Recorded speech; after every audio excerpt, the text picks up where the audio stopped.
Ano na pong nangyari kay Triniling, mga kaibigan? Ha? Ano pong nangyari kay Triniling? Ito po, i-share natin dito para mabasa po ng lahat.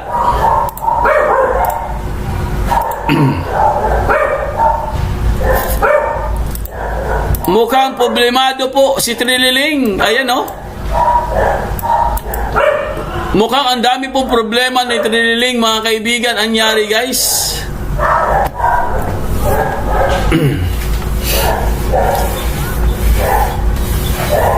Ayan po. Basahin niyo po sa inyong screen, mga kaibigan.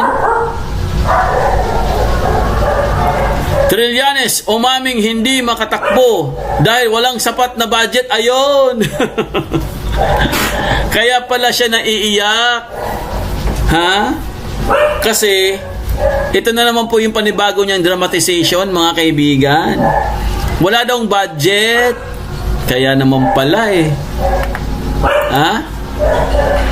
Oh, paano yan? Wala daw budget, mga kaibigan, kaya hindi siya tatakbo. Ayan, oh. Kailangan mo ng malaking pera, 1 bilyong piso, para lang pambayad mo ng airtime. Wala naman akong ganun na pera. Hindi ko kayang mag-compete sa kanila. Oh. Grabe, umamin. Ha? Umamin, mga kaibigan. Anyari sa kanya, guys? Oh. Ayon po dito, diretsahang inamin ni Antonio Trillanes na hindi niya kayang sumabak muli sa mataas na posisyon sa 2028 elections dahil sa kakulangan ng pondo. Hindi ko kayang mag-compete, sabi niya ganon.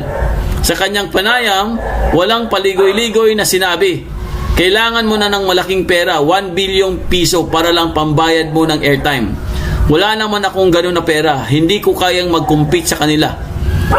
Matatandaang tumakbo si Trillanes bilang alkalde ng Caloocan noong 2025, ngunit bigo. So, yan po yung dinahilan niya, guys. Wala daw siyang pera. Ay sus! Drama! Paiyak-iyak ka pa dyan, ha? Ay, may panibago ka na naman drama, tigas na mukha mo. Ha? Ang tigas, you know? Wala na siyang pera, mga kaibigan. Oh. Oh, ano masasabi nyo dito? Wala na siyang pera. Hello, Lola Meg Pinay. Shoutout po. Ayan, one of our members, mga kaibigan, ay si Lola Meg Pinay. Ayan, oh. Kumusta po tayo dyan, Lola Meg Pinay? Oh. Mga kaibigan, wala na siyang pera, guys. Sino maniniwala sa'yo wala kang pera? Nakatanggap ka na. Ilan ba yung maleta na tanggap niya? I-check ka natin. Paano nakalimutan ko yun, ah? Ilan bang maleta na tanggap ni ni Triniling? Alam ko, 4 yata eh. 4 na maleta. Di ba? Oh. Sabi niya wala daw siyang pera. Paano walang pera? Nakatanggap ka ng 4 na maleta. Tapos, linggo-linggo pa. Oh. Mukhang mahirap paniwalaan yung sasabihin mo na wala kang natanggap na o wala kang pera kaya hindi ka natatakbo. Di ba? Oh.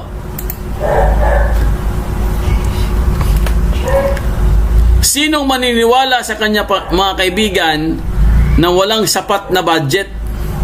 Ibig sabihin, talagang nagdadrama lang po. Pero meron po silang mga agenda. Di ba? Meron po silang mga ginagawang mga palusot ngayon.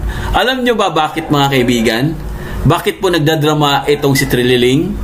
Dahil po, guys, lumabas na po ang salin ni Tambaloslos! Yes! Ha? Sino ba yun? Sino ba yun? Teka lang, check na natin. Baka mali po si Fudinet, ah. Ayun! Lumabas na po ang salin ni Tambaloslos! Kaya naman pala.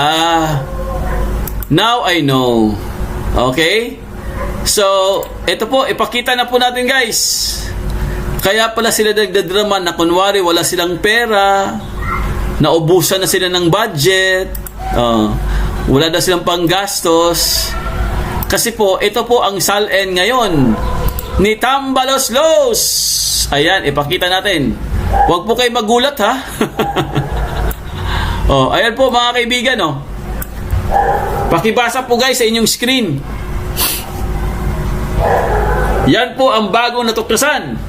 Martin Romualdez SALN in 2022 was 315 million. In 2025, it increased to 3.465 billion pesos.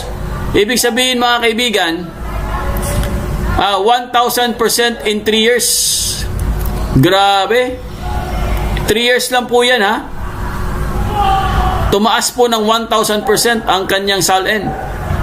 So, magkano na po ang kanyang SALN ngayon? 3.465 billion pesos na po. Pero ang iniyakan ng mga tuta niya sa House ay ang 70 million increase ni BP Sara for 16 years. Political targeting. Kasi ang kay BP Sara po mga kaibigan, ang hindi pa po talaga na kumpleto dyan is 70 million lang. Diba? Political targeting talaga to. So, biruin nyo guys, ha? Ganun po kalaki ang kanyang SALN. Ito, ipakita natin ang buong ang buong update dyan para at least meron po kayong idea mga kaibigan. I-post lang po natin dito.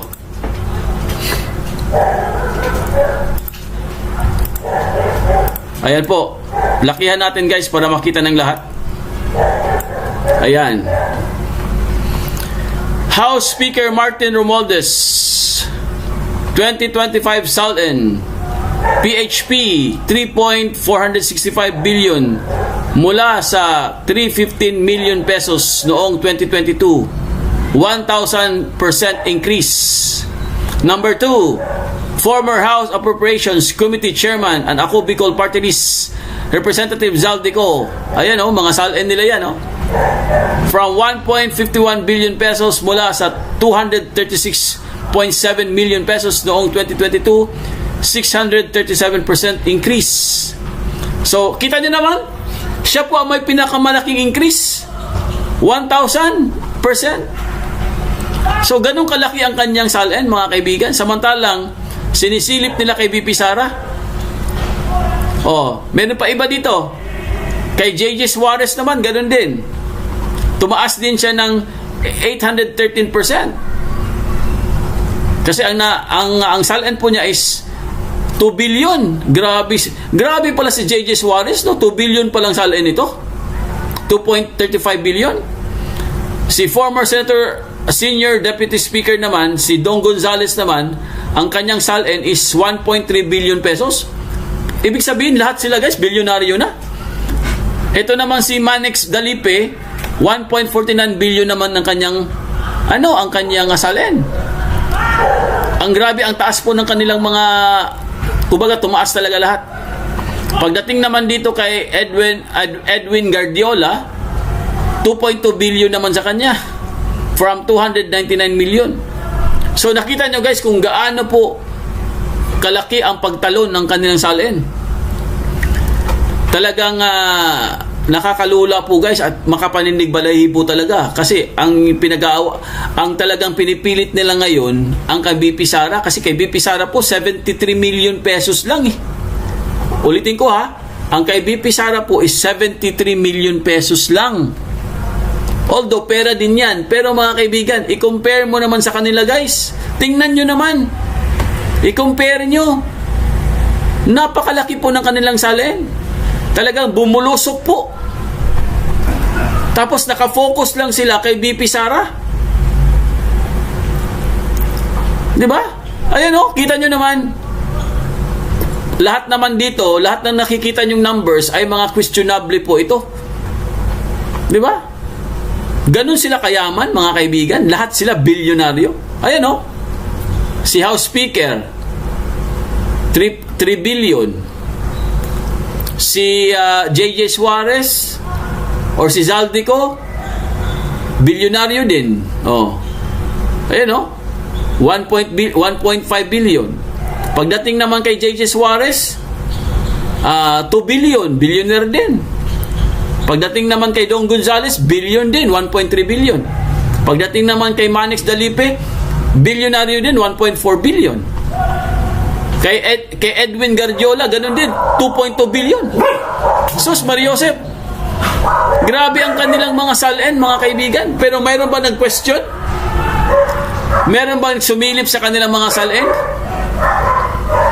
Meron bang nanawagan na imbestigahan ang kanilang mga salin? Mga kaibigan, tanong lang po natin guys.